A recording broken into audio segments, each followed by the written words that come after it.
Hello, hello. May peace and blessings be with you, everyone. It is my pleasure to be here with Katie Packwood today. She is here with us, and we're going to talk a little bit about neurofeedback and brain training. And when you're listening to this topic, you may be intrigued and you may be interested, but you may be thinking, I know nothing about that. So, welcome to the club. That's how I feel too. And I am just excited to dive in and find out all about it. And if you have any questions as we're going through it, please feel free to leave us a comment throughout the session. I'm going to be pausing and I am going to be looking at your comments and even show them on screen so that we can respond to them. I feel that I have the coolest gig in the whole world because I get to work with the most amazing, most brilliant, and most heart-centered people on this planet. And Katie happens to be one of them. Katie, welcome, friend. Thank you. Thanks for having me. Okay, let's just dive right in. I want to ask you, what is neurofeedback or brain training? Well, it's brain training. So neurofeedback is really just guided intensive brain exercise, but it's a way for the brain to get real-time feedback. So it's like giving the brain a mirror so it can self-correct and improve its function. It's kind of like why when you go to a dance class, there's always mirrors on the wall. And they're there so that you can see yourself and you can be like, oh, wow, I need to point my toe, or, my elbow's sticking out. I need to tuck that in. It's a way for you to get feedback from yourself and self-correct. And neurofeedback is a way to do that at the level of the frequencies that our brain creates, the electricity that our brain is creating, and to use that information to show our brain how to basically make more efficient connections and how to practice those so that they can become more automatic to the brain and improve brain function in a lot of ways. Katie, do you want to give us a few examples? Like, who are the types of people that you work with and what kind of transformations they experience? Yeah. Neurofeedback really works for a variety of things. There are people who definitely, I would say the majority of the clients I've worked with over the years are coming to me because they have a problem they'd like to solve or some kind of pain point that they're hoping neurofeedback can help with. But there's also a whole aspect of neurofeedback for peak performance that a lot of professional athletes and high performer type people utilize neurofeedback as well. So it's not just, to help with things that aren't working very well. But I would say the majority of people that come to see me, it's for anxiety, fear, PTSD. I do work with a lot of kids and teenagers for like behavioral issues, emotional regulation issues, and ADHD. And then I get some weird things now and then, people with like audio processing problems, like tinnitus or echoing in their ears. I've had a few clients with that, tics, tremors, balance issues, insomnia. Because it's really working on the nervous system and just helping the brain to work better, it really can help with just about anything that involves your brain and your nervous system. Wow. Is there anything or anybody you recommend not go down this path at all? Like anything that it's like it may not help? Honestly, the biggest thing with neurofeedback is embracing the process of it, because it is a process. Just like if you wanted to get in shape to go run a marathon, you're not just going to work out 1 or 2 times a week and then be ready to run a marathon. So it is a process. So committing to the process is a really important thing. So if people are looking for a quick fix, or they're not willing to show up to do it, then it won't work. So I would say the number one thing is just commitment to the process. But it honestly, when people come and do it, they may come for 1 or 2 reasons, but then they'll notice that a whole bunch of things have shifted in their life. So it really is just a way to improve your overall function. So it can apply to so many areas that it's just really cool. It's cool to see the evolution as people do it and to kind of see their ahas about, things they didn't even know were problems till they went away. Mm-hmm. Yeah. So that leads me to my next question. Like, how long do you think it generally takes for people to start to see some shifts or some results for themselves? So I always ask my new clients to commit to doing a minimum of 24 sessions. I typically start seeing people at a rate of twice a week. Honestly, most adults could frankly use more in the 40 to 60 sessions, and that could take 6, 9, 12 months for someone to complete. To really see lasting changes. A lot of times for kids, 24 to 40 sessions is really hugely, it can change them a lot. You had one more part to your question. I can't remember what it was. I think that's what I was after. Like, how long do they? One thing I did want to say is typically like that's for the full, to go all the way through. So you're really integrating those changes and they're lasting. So you hold on to them. But most people will notice shifting. Like they'll feel different usually within the first 8 to 12 sessions. So that's actually pretty quick. But just like any skill, you want to repeat, repeat, repeat so that it becomes automatic. Neurofeedback is really a lot like how you learned how to ride a bike as a kid. As a kid, you had no idea about speed, velocity, gravity, any of those things. You just get on and you try it. And every time, the first time you start to lean and your brain's like, okay, we're going to fall, and you fall.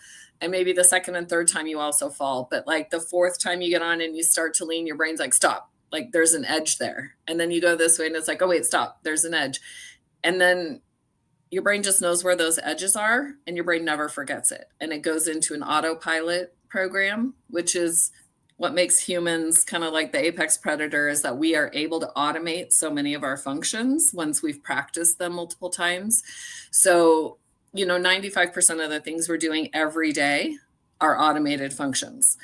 And, we don't have to think about walking. We don't have to think about driving. This is where you get in your car and all of a sudden you're like at home, but you meant to go to Walmart. And and you don't even remember how you got home. You're just there. And it's because you've so automated that you can talk on the phone and eat a hamburger while you're doing it because you're not having to think about those things.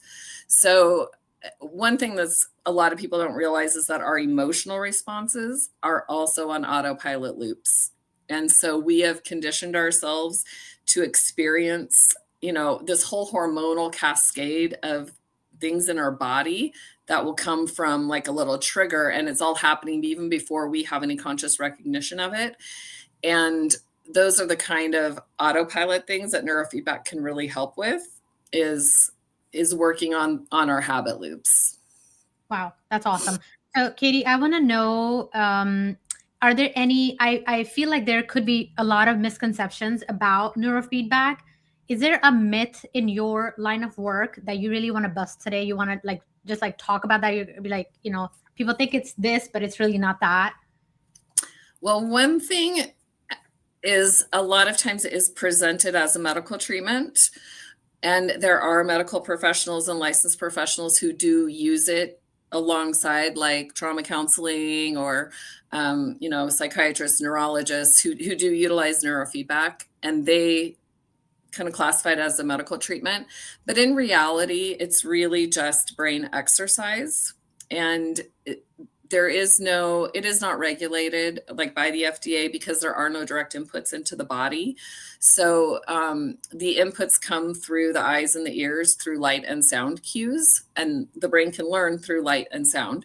So that's how it works. But I would just say one of the myths is it's not actually a medical treatment. It's just really intensive guided brain exercise. And if you do it right, just like if you exercise your body, you can improve all kinds of aspects of your health. If you exercise your brain in a very specific way that's specific to you and your adaptive strategy, your particular brain pattern, you can really improve your brain's function. Mm-hmm. Awesome. I love that how simple you're making this all sound, right? Because when I hear about it, there was a little bit of like intimidating factor in there. It's a little scary to think about. I'm going to do something to my brain, but you make it sound so easy and so relatable that I so see the application of that in my world. So let's talk about that a little bit. So I work with a lot of entrepreneurs who are just getting started with building their businesses, launching their offers and things like that. And there is a lot of, I feel like, fears happening in the background that come up. And I truly feel that when we're building soul aligned businesses, we get challenged at our soul level, at our core level, right? So a lot of stuff comes up that they are not even envisioning. And I don't want to scare anybody from, trying to go down the path of entrepreneurship, but I want to know from your lens, how do you see this helping them? Well, I would say just in general, when we have a well-regulated nervous system, we are able to act from our authentic place of, that connection of, our intuition, our direct sense of knowing, because we're calm, we're in our body, we feel safe in our body. And when we have all of that, we have a lot of coherence in our system. And, coherence is just when things work well together.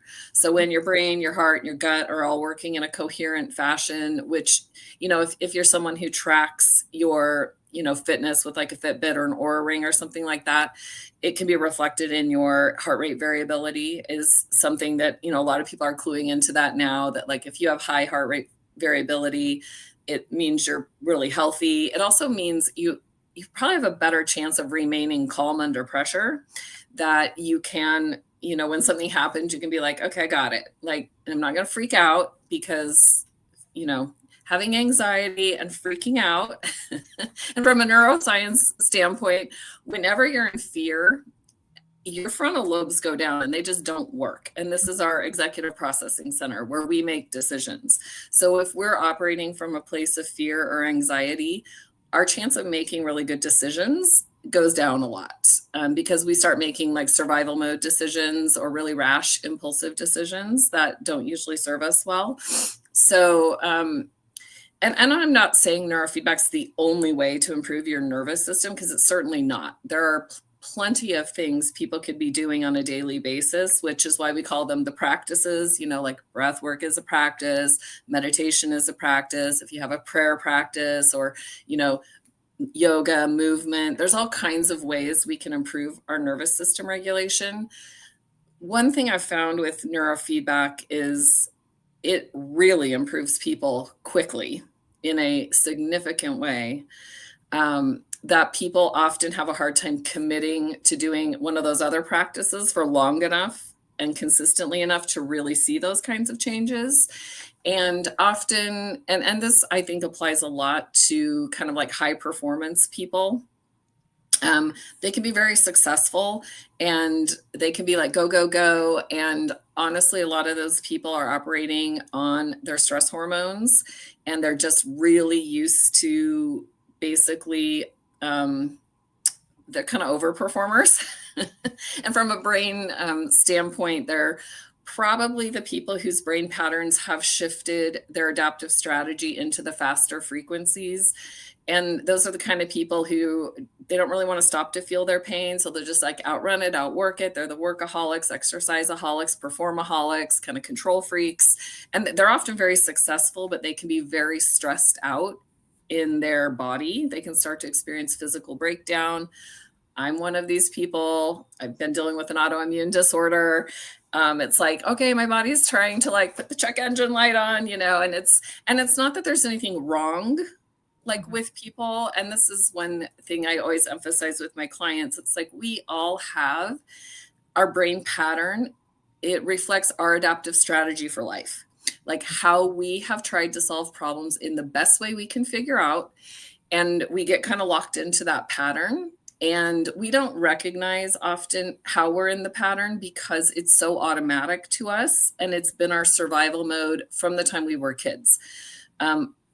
It's a development over your lifetime, but things that are in our subconscious are by definition below our level of consciousness. So we don't see them. It's kind of like, when you can talk to somebody else and it's obvious to you what their subconscious programs are, you're like, okay, you're telling me this girlfriend is not like your old girlfriend, but she totally is exactly the same. And she's just like your mother. It's like you can see it, but they're like, no, she's different. And you're like, it's the same pattern. So when it's really interesting with neurofeedback, when I've just noticed it with so many clients over the last 10 years I've been doing this, that when your nervous system gets more regulated and you're able to kind of like be the witness to yourself in a more neutral, non-judgmental way, you can start to witness your subconscious programming, and you can start to see the patterns of like, oh, this is, why like this thing always happens, or why I tend to self-sabotage, or why, you know, I turn people off, or whatever the kind of thing is that keeps coming up in our life. There's a reason why. And it's because we have a pattern that goes along with it. And until, I love the quote by Carl Jung that says, until you make the unconscious conscious, it will rule your life and you will call it fate. So when we can start to witness our subconscious patterning without so much judgment, that's when we can actually start to change things. So it's just a really effective and kind of fast way to really move, really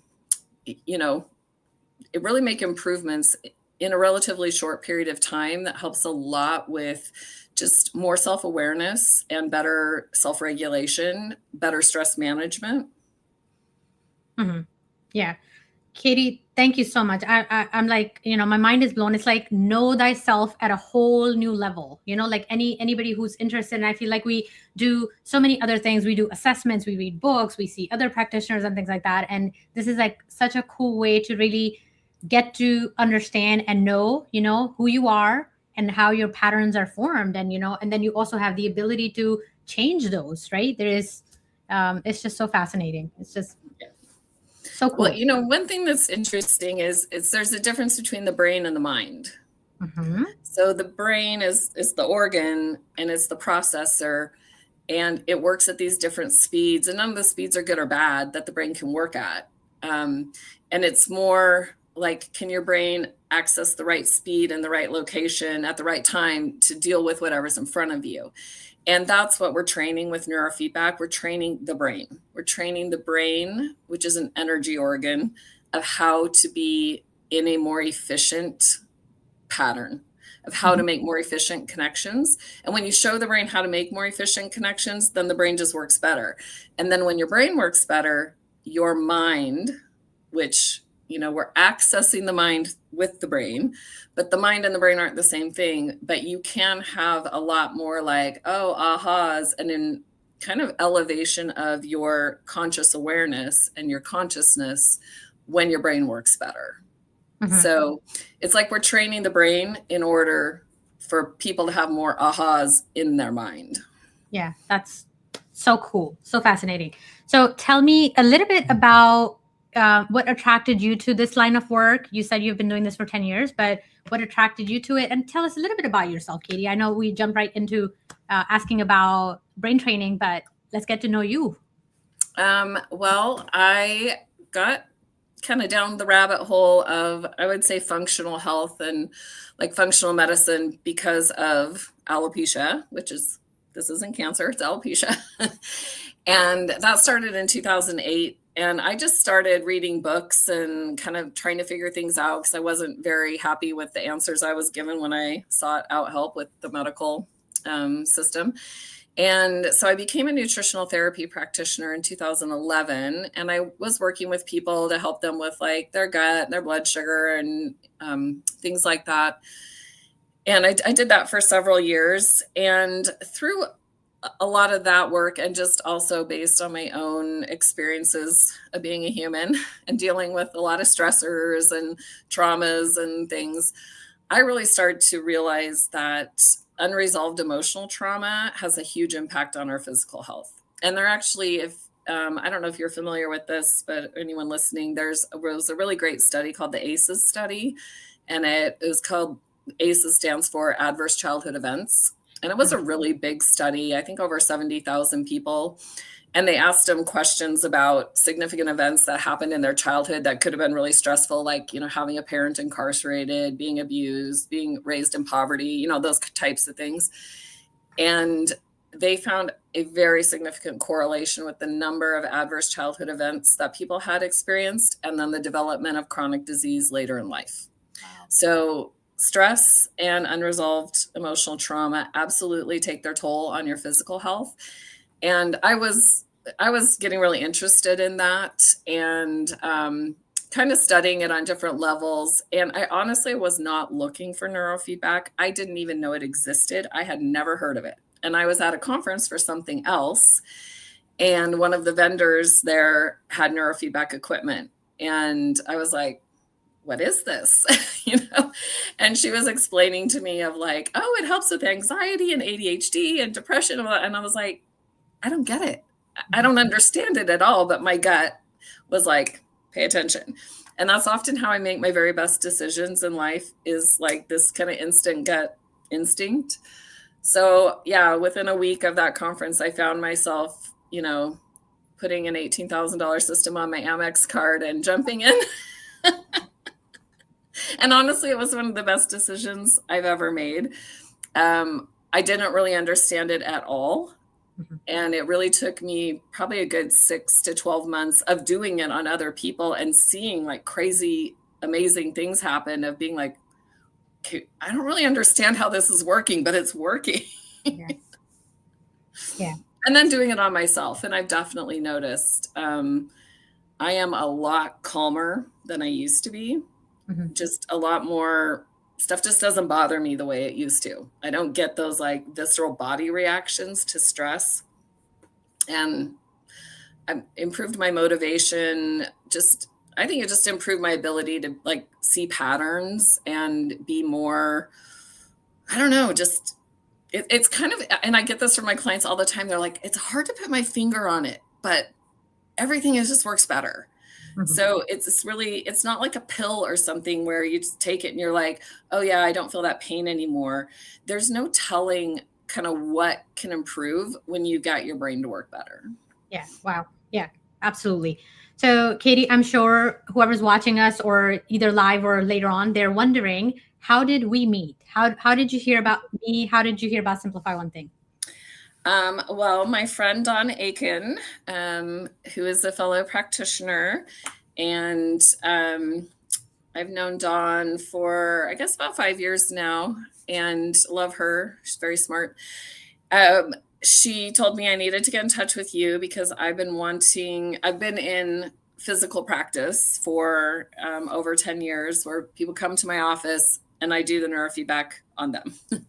And I've really enjoyed that. I love working with people, but I also, I would really love to offer this to more people by being able to coach people online how to do the neurofeedback for themselves at home, by renting the equipment to them and coaching them, how to do it at home.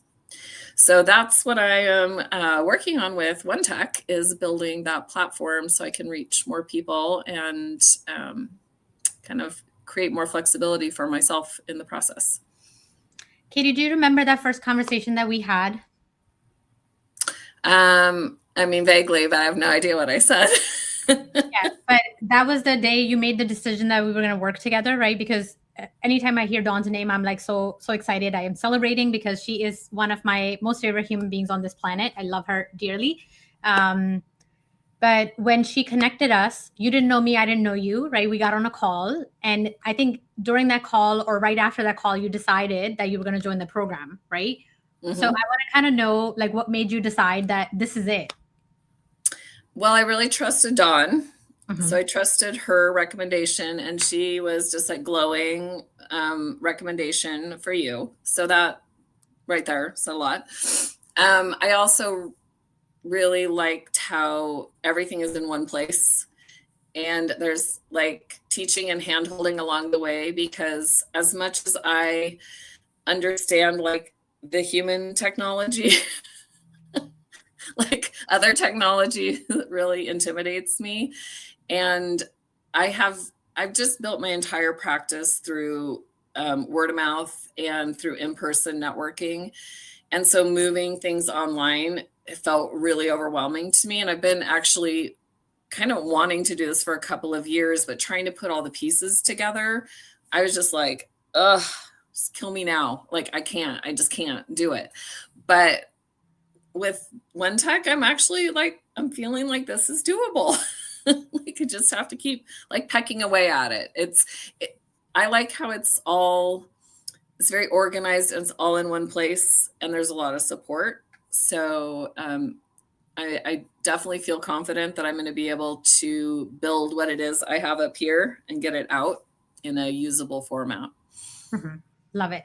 So, Katie, I remember from that conversation that I instantly felt drawn to you. And I absolutely love hearing about your work, but then the passion that you have for it, because I think that is something that truly like sets you apart, because you really want to transform lives. You really want to create a bigger impact. And when I heard your story and I heard about, what you're building and wanting to build, I'm like, man, I want to be in the background of this. I want to be a part of this. So it's just been such a cool journey. And if you want to just talk a little bit about what it's been like since you joined the program, what the program is like for you, if you just want to talk about that a little bit, I think that would really also help people if anybody's like wondering, if that's also possible for them.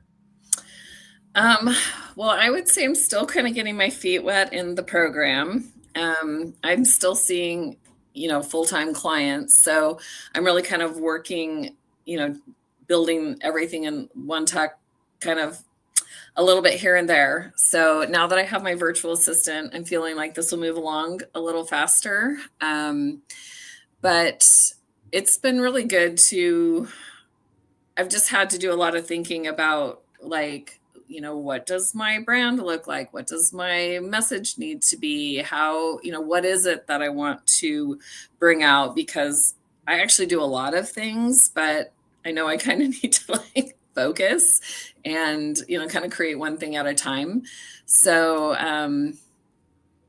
yeah, it feels like everything's really organized and all the tools are there depending on what I want to do with it. But my priority right now is building a course for, coaching people through how to do the neurofeedback at home.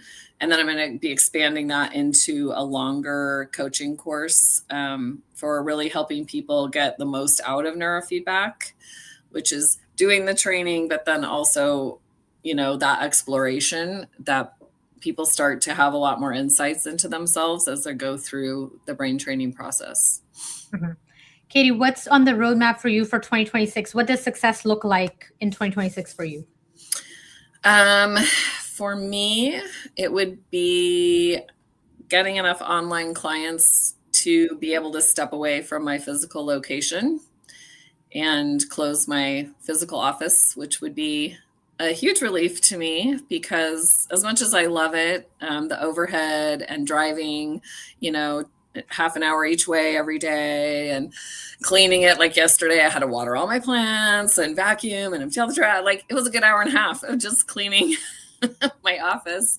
And I'm ready to go do some traveling and having more flexibility in my work schedule. So I want to do more traveling. Awesome. Katie, I'm going to ask you a really courageous, vulnerable question here. Vulnerable for me because we're still going there. So since we've been working together for a little while, it's not been a long time, but I feel like we have a pretty good feel for each other. If you were to pick up on some ways your work can help me, what would that be? What's an area that you see, if Timmy gets this figured out, she'll be at her next level. So let's do that. Let's go there. Mean, it's already apparent to me you're very like intelligent and effective and that you have, clarity of vision. I think you're probably a little hard on yourself. And I get a lot of perfectionists and a lot of like black and white thinkers and control freaks. I'm not saying you're a control freak necessarily.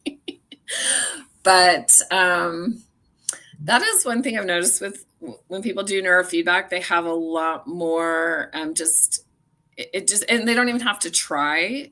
This is a great thing about when your brain works better, things just happen automatically and you don't have to like willpower it or try. So a lot more ease with like having clarity around boundaries is something that tends to happen with people where you just like instinctively know what you can control and what you can't. So you don't waste as much time on trying to micromanage the things that you don't have control over and be able to let stuff go a lot easier where it just doesn't bother you. You're like, okay, whatever, moving on. So it could probably help maybe a little bit with that kind of stuff, of just a lot more clarity and, kind of like what you should spend your time on and what you shouldn't, and just being a lot more at peace with yourself. Yeah, I think definitely like allowing ease into my life, I think definitely is an area that I could use brain training for. So Timmy might be signing up as your next client. Right? That'd be so cool. I so am interested. Tell us if somebody's interested. What's the best way for them to figure out more? Like, where can they get more information? Is your website the best place to go? Well, I am yet to be really out there with my online presence because that's what I'm working on. But I do have a website. It's empoweredneurofeedback.com. So if you were interested in being on my future mailing list, because currently I don't email anyone. We're working on getting all this in order.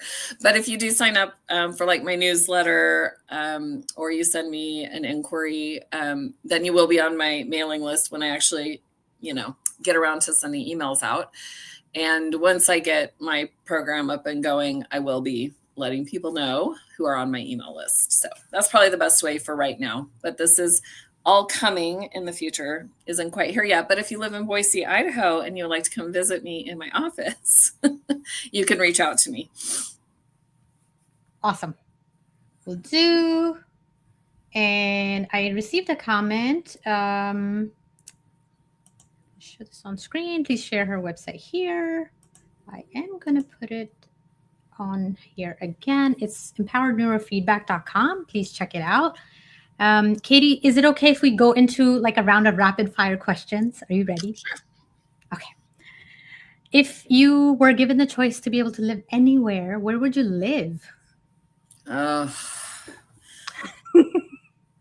Somewhere on a beach. Okay. Probably like a Greek beach or Italian, because the food there sounds really good. But I love sun and I love beaches. Okay. What's your favorite one in the US? Oh, probably Hawaii. I mean, that's not mainland US, but Count. Okay. What's one of your favorite books that has been life-changing for you?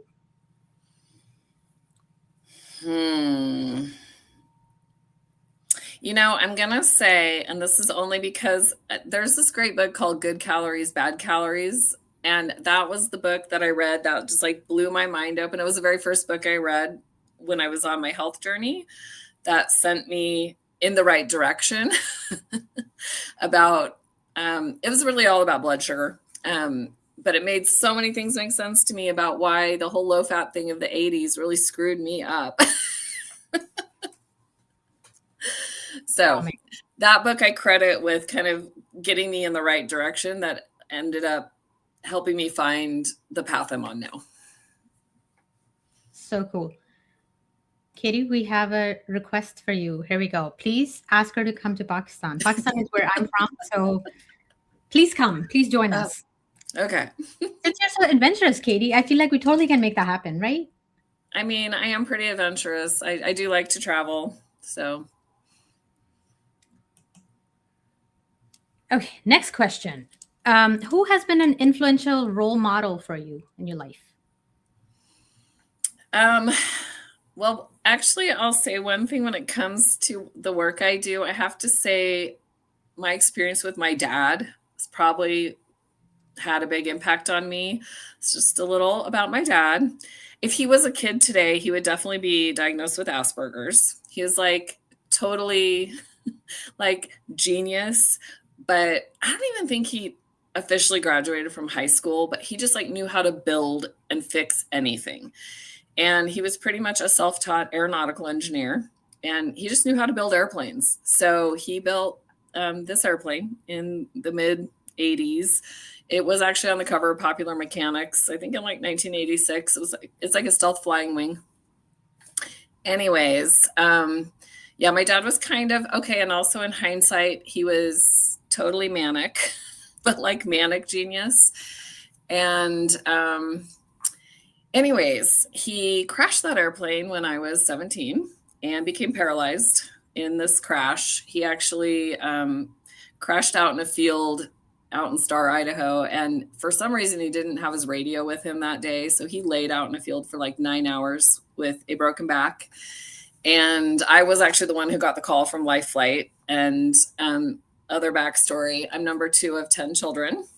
And I remember I was getting my little sister out of the bathtub, who was 18 months old. She was the youngest, and got that call. So my life completely changed then because my dad was paralyzed in this crash. Honestly, he would have been better off if he had died in the crash, but he didn't. And he had like constant pain.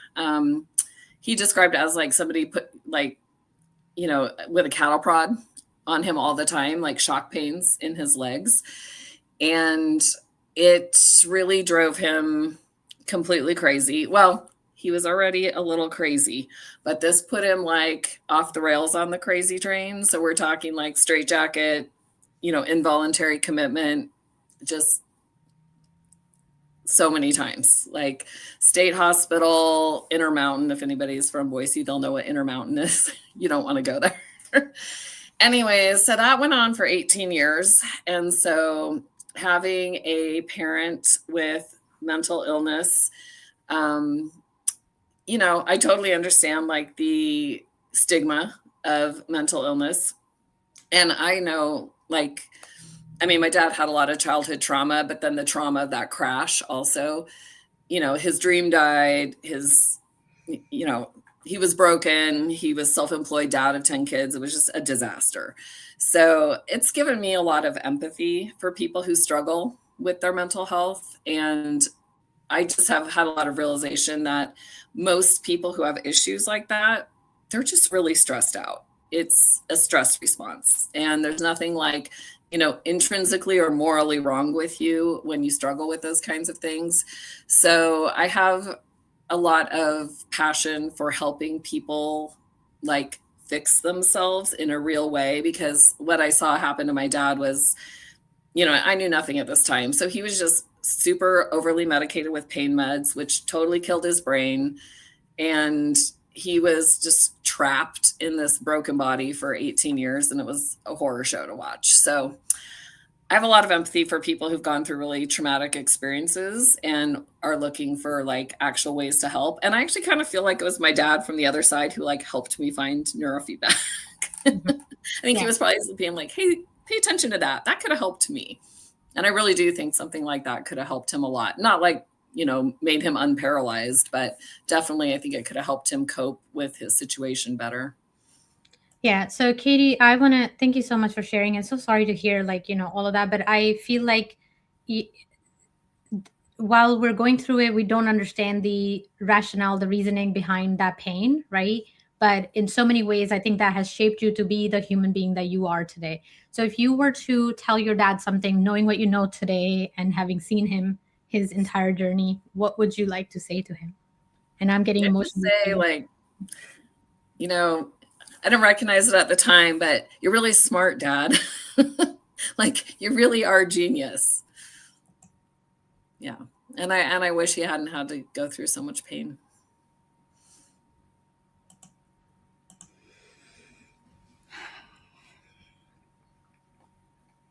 My dad is unwell at the time, and it's just really heartbreaking hearing that. Katie, thank you for sharing. I want to go to a little bit of a lighter question. What's your favorite drink of choice? Tea, coffee, something else? I would say it's probably coffee. Black or with Oh no, I like it with heavy cream. Okay. Yep. Thank you, friend. Thank you for praying for my dad. Okay, Katie, if you were mentoring someone and explaining to them about something, sharing something with them, what you feel makes you successful, what would you say to them? I would say it's just because I'm authentically interested in what I do. And I feel like what I do is, I want to be of service to humanity. And this is the little way I have figured out how to do it. That's of interest to me, is helping people understand better their nervous system, how their brain works, how they can, improve it and just feel better. Awesome. I absolutely love it. And I so appreciate that you also, in addition to being so passionate about this, you also want to help other people learn this also, how to be able to do this work and coach other people in that as well. Yeah. Katie, you're doing the best work. There you go. Love it. Thank you. And my friend says they make the best cappuccino in the world. So if you I do like a good cappuccino too. Any kind of milky coffee, I'll go for. I had a really good cortado this morning. We have this cool little coffee shop that uses raw milk, and it's two brothers who run it. They're really good coffee. So I stopped by there this morning. Wow. I don't even know what that is. What? Cortado? Yeah. I think it's it's kind of like a short latte. Like it's less milky than a latte, Okay. but it's not just coffee with cream. Wow. They're good. They're always small too, so I don't feel like I'm having so much coffee. We'll try that. Let's see. We have one more comment. Timmy must be having black coffee because she's looking smarter than before. I have been having a lot of black coffee, but right now, at the moment, I'm not having black coffee. I did put a little cream and milk in it. I'm enjoying it very much. Okay, Katie, anything else you would like to share? Anybody else anybody who's like interested in your work? I'm sharing your website again, but any last word, anything else you want to share? Well, one thing we didn't just talk a whole lot about, but that I've seen like crazy, amazing changes is with kids. Neurofeedback for kids is so effective. And I would say like the top things I'm seeing with kids, especially in the past few years, especially since 2020, we have a lot of kids who are having massive anxiety.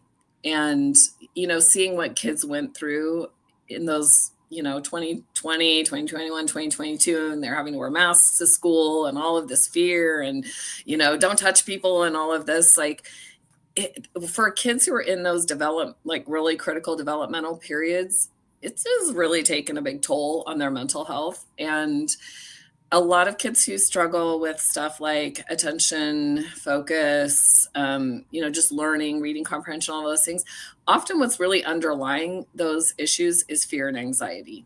And so that's typically what I will kind of work on first with the kids I work with, is really calming down the right hemisphere, because it's usually an overactivation of the right hemisphere, like way too much fast speeds over there. And when you can get that calmed down, kids just can naturally focus better. So, and the other thing that I've seen with a lot of kids is like explosive behavior, like the kids who have like the explosive meltdowns and they're just like completely irrational. The parents are always like, it's like they have to walk on eggshells around their kid. And neurofeedback helps so much with just helping these kids regulate so that they're not so like overly reactive.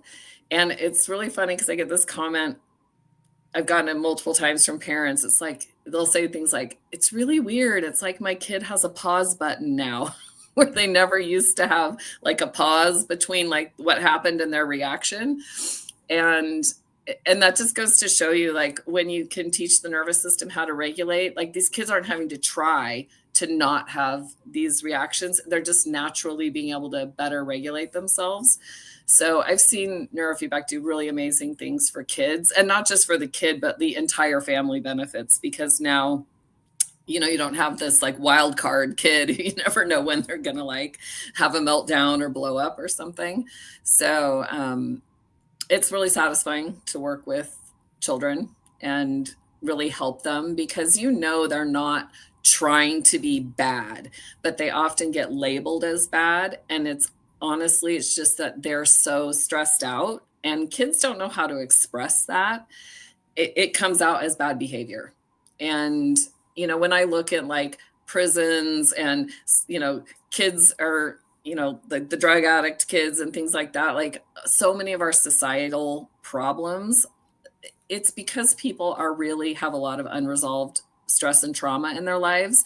And then it comes out as bad behavior, but they're not inherently bad people or bad kids. And so honestly, if I had like gajillions of dollars, I would teach a whole army of people how to do neurofeedback, and I'd send them into like all the schools and the low income schools and the prisons and like for veterans and all kinds of people, and just help people get their nervous system regulated, because it's really what's underlying so many of our societal problems is a whole bunch of people with unregulated nervous systems. Mm-hmm. Because it comes out as violence, and it comes out as, conflict and violence and really bad behavior. Yeah. Katie, thank you for sharing. And, you're so passionate about this. And I feel like, hang on to this thought, this dream that you have, to have it be done at the school level, because just think of the impact of that, right? Like I literally am getting goosebumps as I'm hearing that, because in so many ways, like when we're working with children, we're just like, it's so impactful. We see the changes happening, right? And I feel like in any field, whatever we're doing, even for me, I feel like, if I can teach kids what I know now, if I can show them the path of entrepreneurship at a young age, right? How impactful that can be.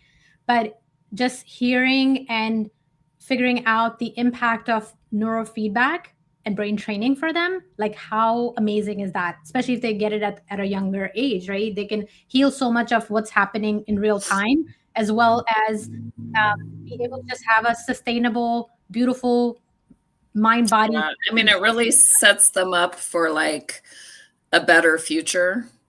When I love it when I get like boys who come in to see me between ages like 9 and like 11.